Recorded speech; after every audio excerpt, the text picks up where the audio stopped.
आओ बच्चों, आज मैं आपको व्याकरण का पाठ नौवां, जिसका नाम क्रिया है, जिसे हम अंग्रेजी भाषा में वर्ब कहते हैं, के बारे में पढ़ाने जा रही हूँ।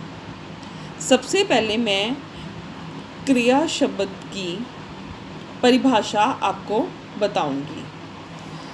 जिस शब्द से किसी काम के होने या करने का पता चले उसे क्रिया शब्द कहते हैं। जैसे कि इस चित्र में 3 वाक्य दिए हुए हैं, उससे हमें काम के होने का पता चलता है। पहले वाक्य में वेदिका दूध पी रही है। इस वाक्य में वेदिका कौन सा काम कर रही है? वह दूध पी रही है। इसमें पी रही उसका काम है। दूसरे वाक्य में सार्थक पुस्तक पढ़ रहा है। इस वाक्य में सार्थक का काम पुस्तक पढ़ना है और वह पढ़ रहा सार्थक के काम को दिखाता है। तीसरे वाक्य में अमजद साइकिल चला रहा है।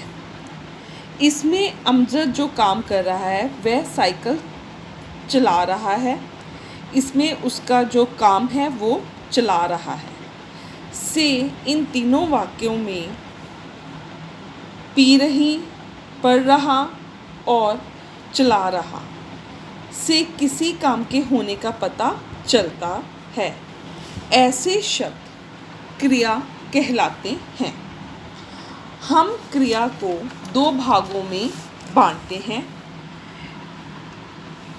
कर्म के आधार पर क्रिया के 2 भेद हैं, सकर्मक क्रिया, दूसरा अकर्मक क्रिया। सकर्मक क्रिया में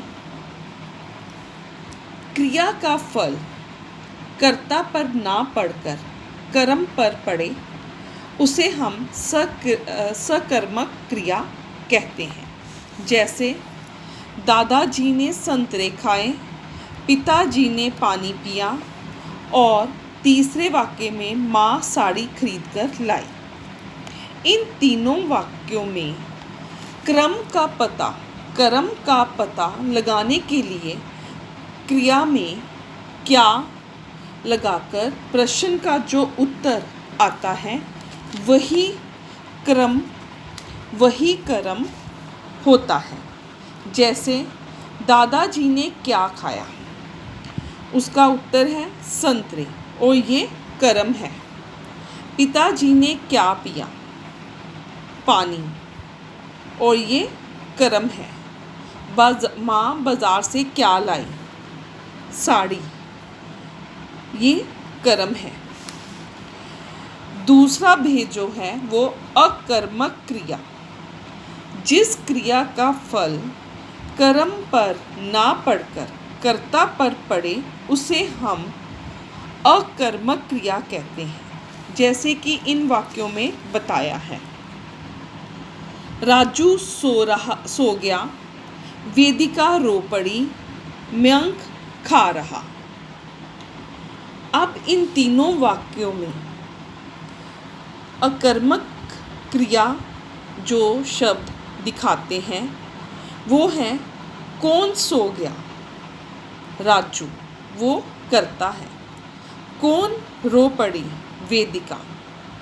कौन खा रहा है, मयंक, ये करता है। अकर्मक क्रिया में प्रश्न में क्या लगाने से उसका उत्तर नहीं मिलता, जबकि प्रश्न के साथ कौन लगाने पर उसका उत्तर मिल जाता है। इसलिए हम कह सकते हैं कि अकर्मक क्रिया में क्रिया का फल कर्म पर ना पड़कर कर्ता पर पड़ता है। धन्यवाद।